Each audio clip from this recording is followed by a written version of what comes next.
बिथाङा दिनै गोरोन्थाय नांनाय सुबुं हिसाबै बड'फा UN ब्रह्मनि सानस्रिनि सिङावनो 10 बोसोर फरायसा आफादाव थानानै दिनै बड'फानि सानस्रिखौ जोगारनानै थांबाय।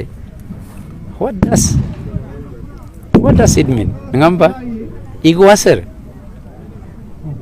हारिनि सानस्रि मा?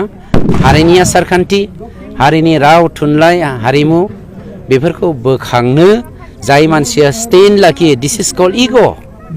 बेखौसो इग' होनगोन। कापुरुष माने मालाबाबो इग' होना। बिथांमोना खुनु अबजेक्टिभ गैयै, भिजन गैयै, मिशन गैयै मानसिफोरखाय जाग्लुं लुंग्लुंखौ मोजां मोनग्राखाय जाग्लुं लुंग्लुंजों थांदों। आं दहायनो होनबाय जोलैनि थाखाय बिथांमोना थिनानै दोनजानाय बेगर नंखाया, नङा होमबा? माइलि नंखाया, जायनि जाहोनाव थिनानै दोनजायै जोलै हिसाबै, माइलि हिसाबै, बेगर हिसाबै गोनांथि गैयै मानसिखौ जों खादानिफ्राय दुख्लिनिफ्राय गारहरखागोन।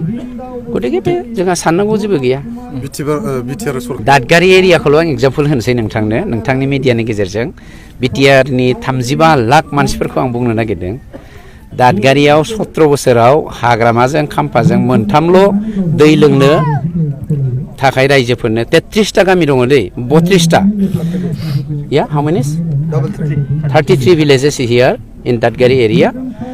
बेवहाय बे 33 भिलेजाव बिथांमोना मोनथामल' दैनि दिप बरिं खालामनानै होदोंमोन, टिउबवेल।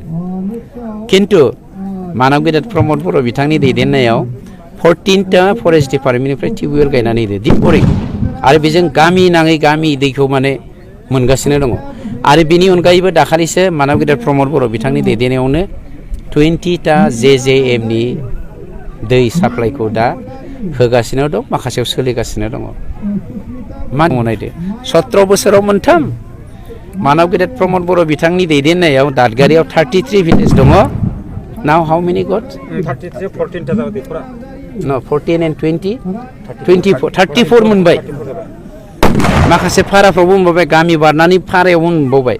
गामि हिसाबै 33 दङ, खिन्थु फारा हिसाबैबो इनक्लुड खालामदेरनानै टटेल जों दा 34 मानसिनो दै लोंनायनि बेबस्थाखौ होबाय। दिस इज द एग्जाम्पल, वेदार वी डिड अर नट, नङा होमबा?